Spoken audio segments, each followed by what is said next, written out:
بلکه ته باید د حق متابعت وکړې. که څه هم د دغې لارې تلونکي او د دغې لارې پیروان کم وي، خو ته به د حق متابعت کوې. د هغو اکثرو په شان مه کیږه چې د غلطو اصطلاحاتو او د غلطو رواجونو متابعت کوي او تل لپاره د خپل ژوند په فساد، په فحشا او په منکراتو کې تیروي.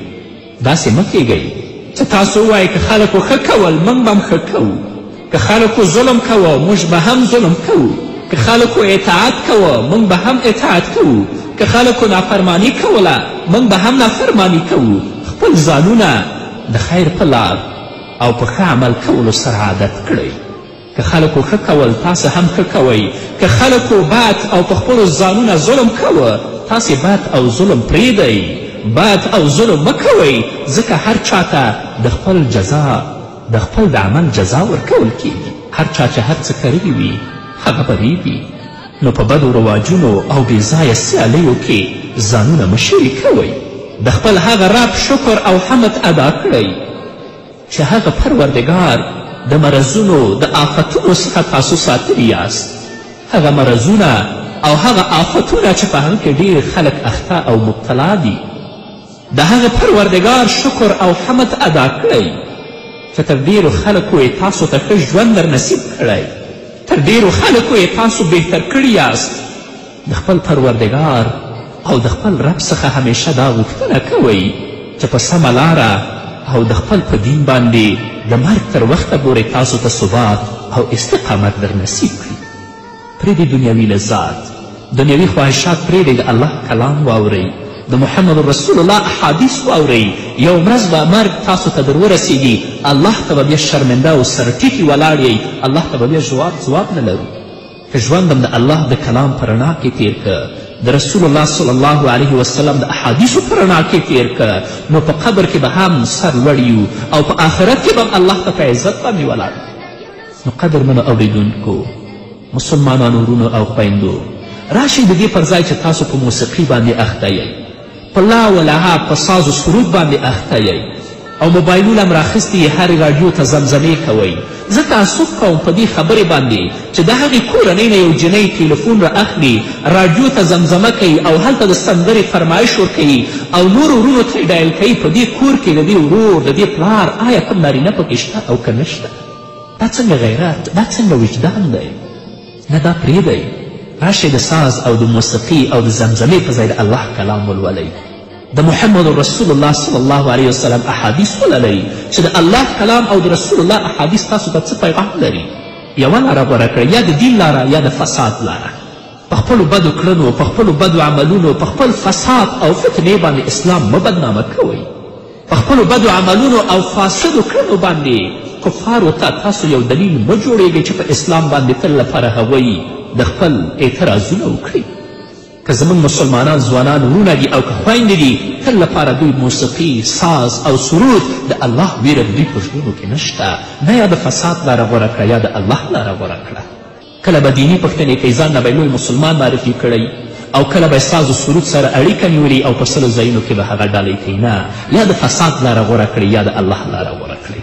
او که تروسه تاسو په بدو باندې په فسادو باندې اخته وئ، الله ته متوجه شئ، توبه وباسئ. وتوبوا الی الله جمیعا ایها المؤمنون لعلکم تفلحون. الله وایي ای مؤمنانو، تاسې ټول الله ته توبه وباسئ او خپل رب ته رجوع وکړئ د دې لپاره چې تاسې په دارینو کې کامیابه اوسئ. بیا هم الله رب العزت په سورة تحریم کې فرمایي یا ایها الذین آمنوا توبوا الی الله توبة نصوحا عسى ربكم أن يكفر عنكم سيئاتكم ويدخلكم جنات تجري من تحتها الأنهار. ای مؤمنانو، تاسې الله ته خالصه او صادقه توبه، تاسې الله ته خالصه او صادقه د زړه له اخلاصه توبه وباسئ. امید دی چې ستاسې رب ستاسو څخه ستاسو ګناهونه معاف کړي او تاسې به هغه باغونو ته داخل کړي چې د هغه د اونو لاندې اوبه او وړې بهیږي. نو الله رب العزت دې ماته او تاسې ته د الله رب العزت د ذکر، د شکر، د تقوا، عبادت او د صادقې توبې او د ښه عمل توفیق نصیب کړي. او الله رب العزت دې په خپل دین باندې او په خپل اطاعت باندې موږ قائم او ثابت ولري. همدارنګه الله دې موږ او تاسې د نفس او شیطان د پټو او ښکاره ګمراهیو څخه وساتي. نن په څه بدیو باندې اخته یو، دا مرګ کله کله په خپل فکر کې موږ ګرځوو که نه چې هلته به قبر ته ورځم په خرورونو خاورې به په ما باندې اچول کیږي هلته بیا نه مور شته نه پلار شته نه موبایل شته نه زمزمې شته نه ساز او سرود شته هلته به دوه ملکې په بده چهره کې راځي تا نه به پوښتنې کوي چې من ربک وما دینک ومن نبیک هلته به دا پوښتنه تا نه کیږي فقها لیکي د موسیقي د آلاتو د آواز په اورېدلو سره همدارنګه د غزلو په اورېدلو سره د مریض علاج او تداوی روا نه ده لکه یو څوک وایي چې زه د اعصابو مریضي لرم او د موسیقي په اورېدلو سره مې اعصاب آرامیږي یا داسې نورې د دغه کسانو دپاره د قرآن مجید اورېدل لوی علاج دی الله بذکر الله تطمئن القلوب وننزل من القرآن ما هو شفاء ورحمة للمؤمنین ولا یزید الظالمین الا خساره موسیقي مه اوره د الله کلام واوره د رسول الله حدیث واوره څرنګه چې موسیقي حرامه ده په زړه کې نفاق او شقاق پیدا کوي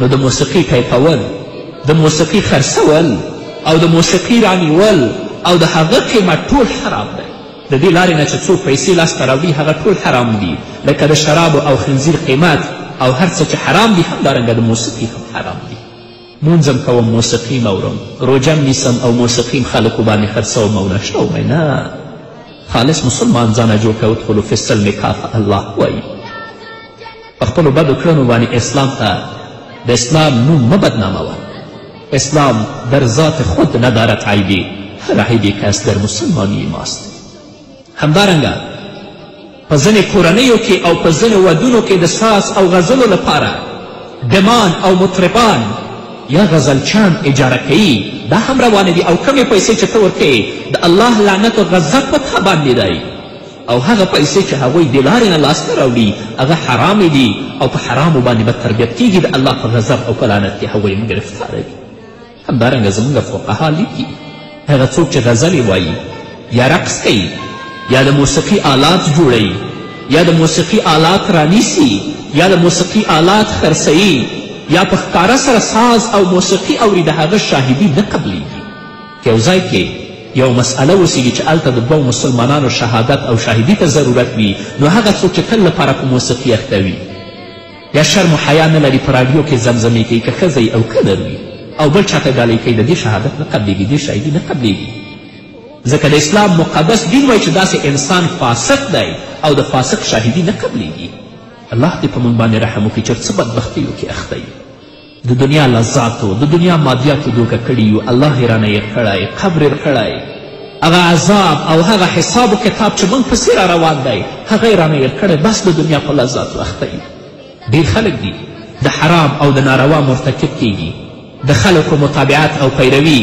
پسې اخیستې وي او سیالۍ کوي چې فلانی اړیکه نیسي زمزمه کوي د سندرې فرمایش ورکوي زه به یې ولې نه کوم یا هغه د زوی په واده کې داسې ډمان راوستل زه به یې ولې نه راولم ته ولې د محمد رسول الله د سید المرسلین د طریقې متابعت ولې نه کوې ولې د صحابه کرامو د تابعینو د تابعینو د طریقې متابعت نه کوې ولې په دې فساد اخته یې الله دې موږ باندې رحم وکړي قدرمنو اورېدونکو اوس به هغه فسادونه او ضررونه بیان کړم چې کوم د موسیقي او د غزلو په ویلو کې موجود دي خو دا وروسته د یوې ډلې قدرمنو اورېدونکو بیا هم زموږ سلامونه او نیکې هیلې ومنئ هغه فسادونه او ضررونه چې د موسیقي په اورېدلو او د غزلو په ویلو یا د غزلو په اورېدلو کې موجود دي اول دا دی چې ساز او موسیقي په زړه کې نفاق او منافقت پیدا کوي لکه د رسول الله صلی الله علیه وسلم وینا هم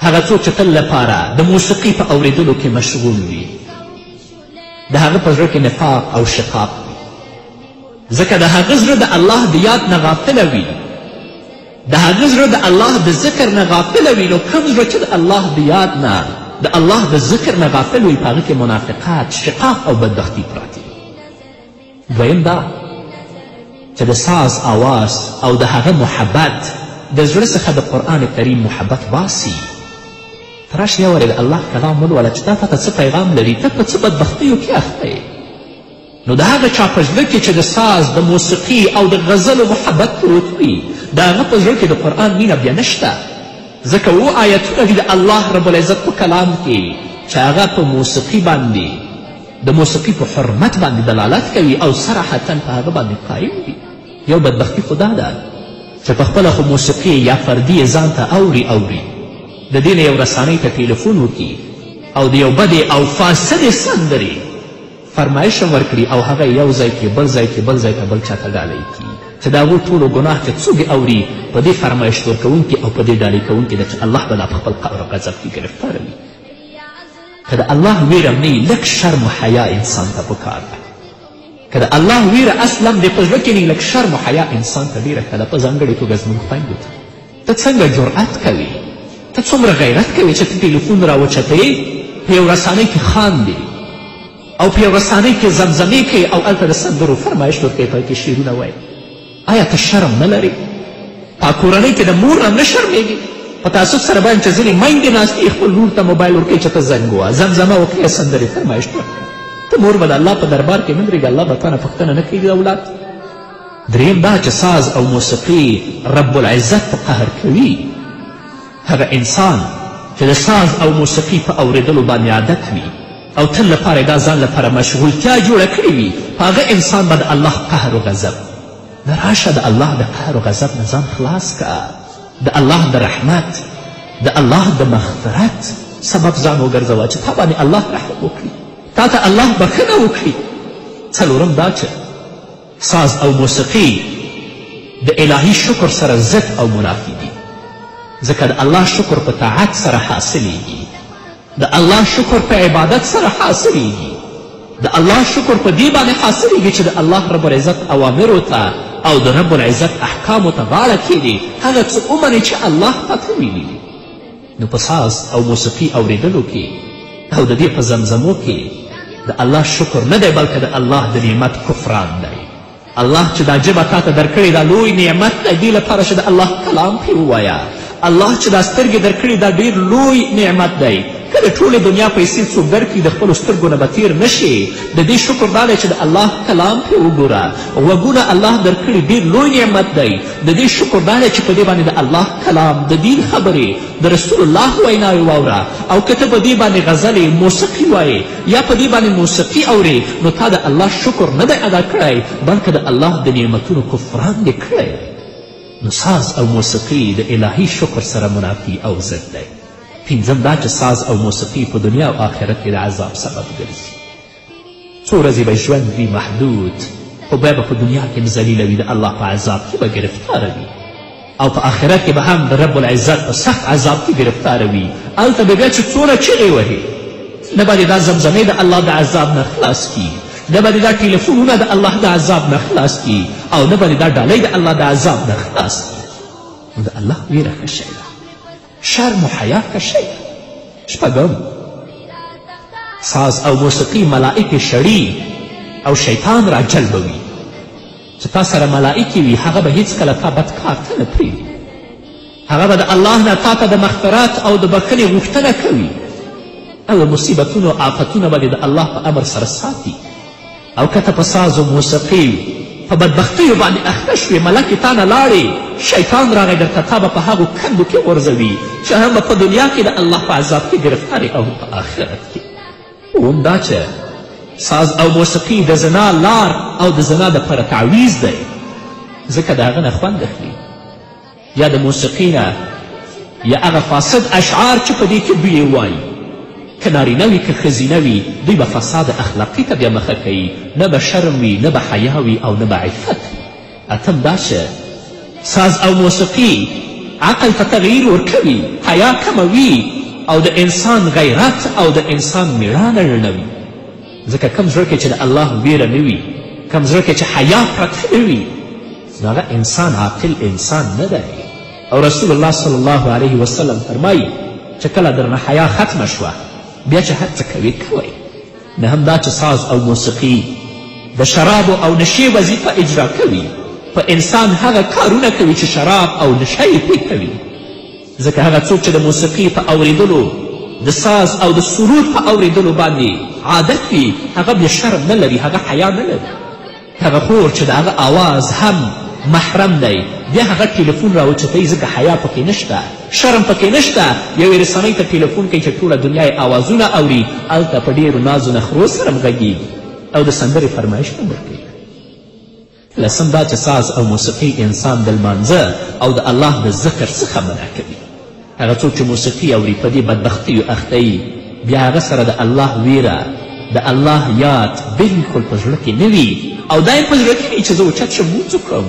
نه، یا د فساد لار غوره کړه یا د الله د عبادت لار غوره کړه. کله ناکله که ته په بدبختیو کې په فساد او په ګناه کې پرېوځې، الله ته توبه وباسه، د الله نه شرم وکړه، د الله نه حیا وکړه.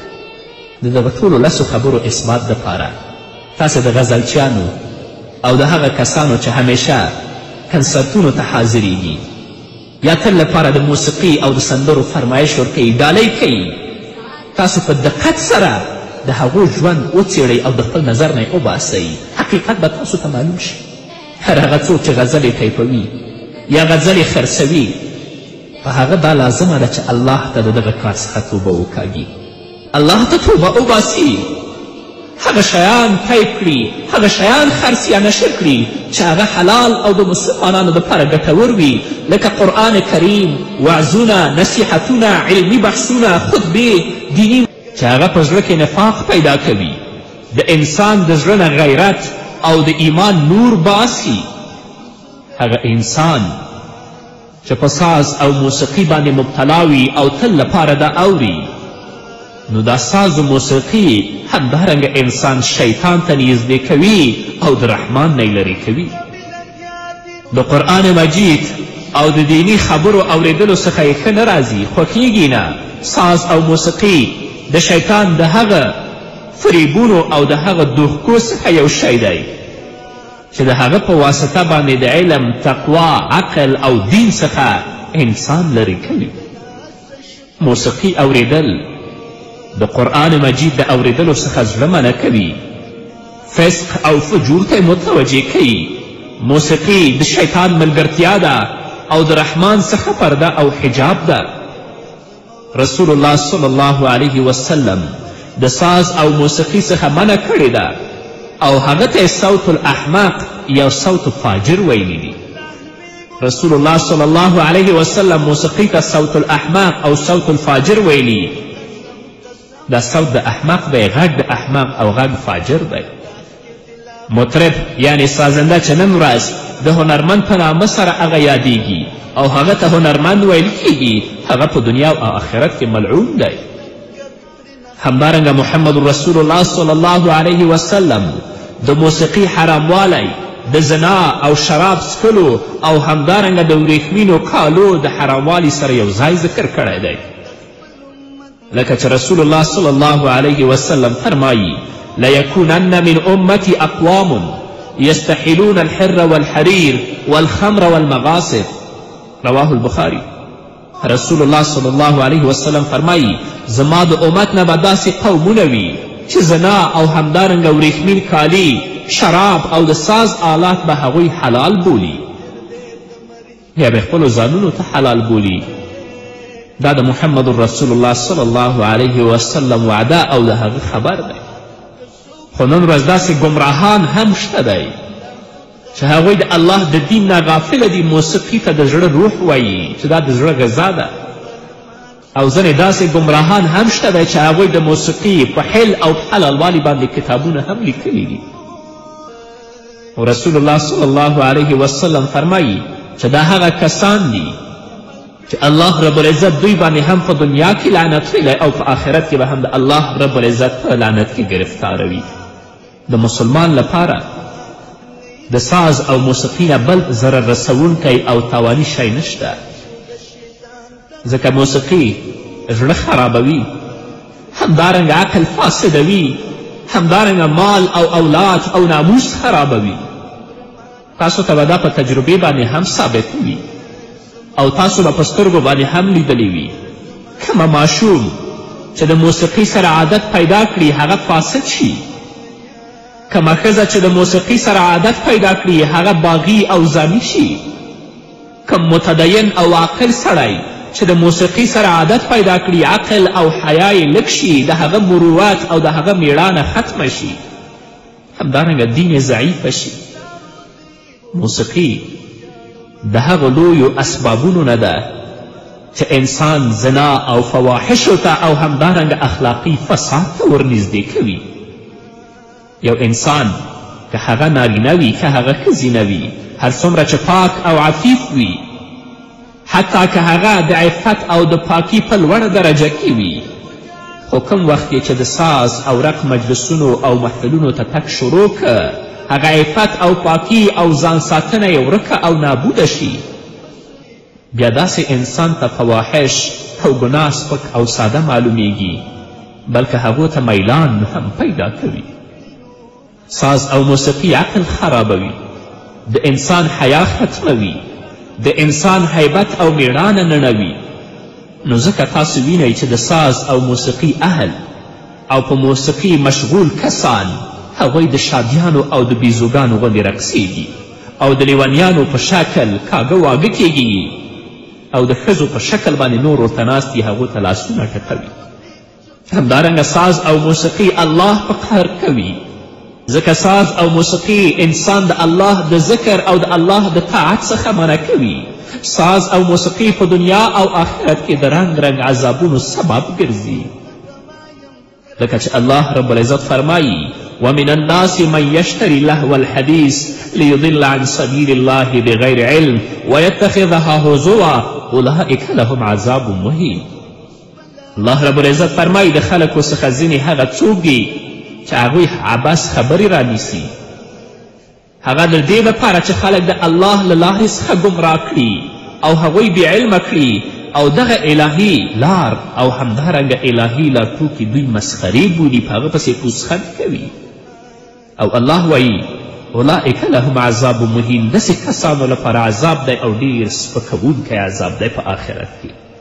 لهو الحدیث هر هغه شي ته ویل کیږي چې د الله رب العزت د ذکر او د الله د طاعت نه انسان مشغولوي او غافل کوي، چې په هغه کې مسخرې، خرافات او موسیقي ټول شامل دي. اصحاب کرامو هم د لهو الحدیث ترجمه په ساز او موسیقي سره کړې ده. الله رب العزت شیطان مخاطب ګرځولی او ورته وایي واستفزز من استطعت منهم بصوتک، په هر چا دی چې وس رسیږي هغه په خپل آواز سره فساد ته وبوله، هغه په فساد یې اخته کړه. مفسرین کرام لیکي چې د شیطان آواز ساز او موسیقي ده. الله رب العزت د هغو مؤمنانو مدح او صفت هم کړی دی او په هغو کسانو یې ښه ویلی دي کوم چې د لغوه او د عبثو کارونو څخه مخ اړوي او ځان ترې ساتي. او تاسې ته دا هم ښه معلومه ده چې د لغوو او د عبثو کارونو څخه یو هم ساز او موسیقي ده. قد افلح المؤمنون الذين هم في صلاتهم خاشعون والذين هم عن اللغو معرضون. الله وایي هغه مؤمنان کامیابه او ګټمن دي چې دوی په خپلو لمنځو کې عاجزي کوي، یعنې چې کله لمنځونه کوي په منځونو کې عاجزي کوي او د الله څخه ویریږي. او هغه کسان کامیابه دي چې د لغوه او د عبثو کارونو څخه مخ اړوي. او په دې کې هیڅ شک نشته دی چې موسیقي د لغوه او د عبثو کارونو څخه ده. خو نن ورځ موږ په دې باندې اکتفا نه کوو چې د موسیقي عالم په لاس کې یې ایورو، حتی موبایلونه په جبو کې اچولي، ګوشکو په غوږو کې لګولي موسیقي اورو، خو د الله بیره زموږ په زړه کې نشته. په دې باندې اکتفا نه کوو، بیا یو رسانۍ ته ټلیفون هم کوو، د هغه ځای نه موسیقي اورو او هغه بل چا ته ډالۍ کوو. الله ته به نه ورځي، الله د ستا نه پوښتنه نه کوي. بیا هم الله رب العزت د مؤمنانو صفت بیانوي او فرمایي واذا سمعوا اللغو اعرضوا عنه. دغه مؤمنان چې کله عبث او چټي خبرې واوري د هغه څخه مخ اړوي چې ساز او موسیقي هم په لغوه کې شامل دي. او بیا هم الله رب العزت د مؤمنانو صفت بیانوي واذا مروا باللغو مروا کراما. د رحمان بندگان، د الله بندگان هغه کسان دي چې کله هغوی په عبثو او بیکاره کارونو باندې ورشي د هغو څخه هغوی ځان ساتي، د هغو څخه ځان ساتونکي تیریږي. موسیقي هم په عبث کې شامل ده. مسلمان الله دې لپاره نه دی پیدا کړی چې هغه خپل ژوند په فحشا او په منکراتو او د موسیقي په اوریدلو کې یا د موسیقي په ترویج کې تیر کړي. د هر انسان نه به په آخرت ورځ کې الله هم د عمر، هم د ځواني او هم د ژوند پوښتنه کوي. الله رب العزت دې موږ ته توفیق راکړي چې د الله کلام واورو، د الله کلام ولولو، نه دا چې دا د خپل پاک غوږونه په فاسدو شیانو باندې فاسد او خراب کړو. اوس به راشو لنډې دمې ته، دمې نه وروسته زموږ خپرونه بیا هم دوام. دی در روانه دم په دم در نږدې کېږي. قدرمنو اورېدونکو بیا هم زموږ سلامونه او نیکې هیلې ومنئ. همدارنګه محمد رسول الله صلی الله علیه وسلم فرمایي انما نهیت عن صوتین احمقین فاجرین صوت عند نغمة لهو ولعب ومزامير الشيطان وصوت عند مصيبة خمش وجوه وشق جيوب ورنه رواه الترمذي. رسول الله صلی الله علیه وسلم فرمایي خامخا ما د دوو احمقو فاجرو آواز د اورېدلو څخه منع کړې ده. یو هغه آواز دی چې د ساز او د موسیقي لهو لعب او د شیطان د آهنګونو په وخت کې وي، او بل هغه آواز دی چې د غم او مصیبت په وخت کې هغوی د خپل مخونه او د خپل ګریوانونه په چغو سره شکوي او د چغې آوازونه کوي، په چغو سره جاړي. قدرمنو اورېدونکو ښه متوجه اوسئ. په دغه حدیث کې رسول الله صلی الله علیه وسلم ساز او غزلې صوت احمق وبلل، چند دا د احمق آواز دی، او په دې هم کفایت ونه که بلکې رسول الله دې ته فجور هم وویل. په دې هم بسنه ونه کړه، رسول الله دې ته مزامیر شیطان وویل. نو څرنګه به یو مسلمان هغه شی جایز او روا بولي چې د هغه څخه محمد رسول الله صلی الله علیه وسلم منع کړي وي، او هغه ته رسول الله صلی الله علیه وسلم احمق او فاجر آواز ویلی وي، او حتی هغه ته مزامیر شیطان ویلی وي، د شیطان آواز یې ورته ویلی وي. بیا هم رسول الله صلی الله علیه وسلم فرمایي ان الله بعثني هدى ورحمة للعالمين وأمرني أن أمحق المزامير والمغازف والأوثان التي تعبد في الجاهلية. رواه أحمد. رسول الله صلی الله علیه وسلم فرمایي چې زه الله رب العزت د ټول عالم دپاره رحمت او همدارنګه هدایت او لارښوونکی لیږلی یم، او الله ما ته امر کړی دی چې زه د موسیقي آلات او هغه بتان چې په جاهلیت کې عبادت کېده هغه محو او نیز نابود کړم. د سازندهو دپاره دغه ذلت کافي دی چې زموږ په وطن کې ډم او دلاک ورته ویل کیږي، او په عربي ژبه کې هغه ته مخنث یعنې نرخزی ورته ویل کیږي. که څه هم نن ورځ د فسق او فجور د ناپوهي او تاریکي په محافلو کې هغه د هنرمند په نوم باندې یادیږي، خو په حقیقت کې داسې انسان دم او مخنث دی، نرخزی دی. د بني امیه ځینې آمرانو به خپل قوم ته دا ویل چې ای د بني امیه قومه خپل ځانونه د ساز او موسیقي څخه وساتئ، ځکه موسیقي حیا لږوي، میړانه ختموي، شهوت زیاتوي، او موسیقي د شرابو وظیفه اجرا کوي. موسیقي اوریدل په انسان باندې هغه کارونه کوي چې شراب او نشه یې په انسان باندې کوي. او بیا که بیا هم خامخا تاسې دغه کار کوه نو خپلې ښځې د موسیقي او د محفلو او مجلسو څخه ساتئ. نن ورځ خو هوټلونو ته ځان سره ښځې هم روانې کړي، او هلته ځینې ډمان چې د شیطان آوازونه پورته کوي هغه لعنتي لباس د ښځو هم اغوستي او هغو ته ناست دي. ته ښځه به د الله په حضور کې نه درېږې، الله به تا نه پوښتنه نه کوي. په دې کې هیڅ شک نشته چې هر عزتمند او د شرف خاوند انسان لکه څرنګه چې خپل اهل او کورنۍ د شک او اشتباه د کار څخه منع کوي، دغه رنګ خپل اهل د ساز او د آواز اوریدلو څخه منع کوي، ځکه ښځه ډیر زر د آواز تاثیر لاندې کیږي. نو کوم وخت چې ښه آواز او همدارنګه د ښه اشعارو یا غزلو سره ملګری شي نو په دې باندې د دوه طرفونو نه تاثیر کوي، چې یو د آواز تاثیر دی او بل د شعر او د هغه د معنا تاثیر دی. څومره پاکې ښځې، څومره عفیفې ښځې د موسیقي په واسطه باغي شوې، څومره پاک انسانان او عفیف انسانان د موسیقي په واسطه هغوی ګمراه شول، په هلاکت کې وغورځېدل. څومره غیرتمندو انسانانو د موسیقي په سبب باندې بد نوم ګټلی دی. خو موږ په خپلو کورنیو کې که هر څه وینو که زموږ خویندې ورته ناستې اوسیږي یا د کورنۍ نور غړي د هغه معنی بیا هم نه ګرځو. د چا په لاس کې ټیپ او د چا په لاس کې موبایل او څوک تلویزیون ته ناست هغه فاسد اوازونه د فاسدو خلکو نه اوري او د هغه نه خوند اخلي او هیڅکله موږ د دې معنی هم نشو. نو د الله بندګانو د الله د عذاب څخه ځانونه وساتئ. خپل ځانونه او خپلې کورنۍ د دغه بدو فتنو څخه پاک او لرې کړئ. خپلې ژبې، خپل غوږونه، خپلې سترګې، خپل فکرونه، خپلې ښځې او اولادونه د فتنو او د ټولو محرماتو څخه وساتئ، ځکه دوی ستاسې په غاړه کې امانت دي. نو په امانت کې د خیانت کولو څخه پرهیز وکړئ او دغه کار د الله په طاعت او عبادت همدارنګه په تقوا او پرهیزګاري کې سرته ورسوئ. همدارنګه کوشش وکړئ چې خپل اهل او اولاد ته اسلامي تعلیم ورکړئ چې د فتنو څخه خلاص شي، ځکه تاسې د الله رب العزت په حضور کې د دغو مسئول یاست او د هغو پوښتنه به الله ستاسو نه کوي، لکه چې محمد رسول الله فرمایي کلکم راع و کلکم مسئول عن رعیته.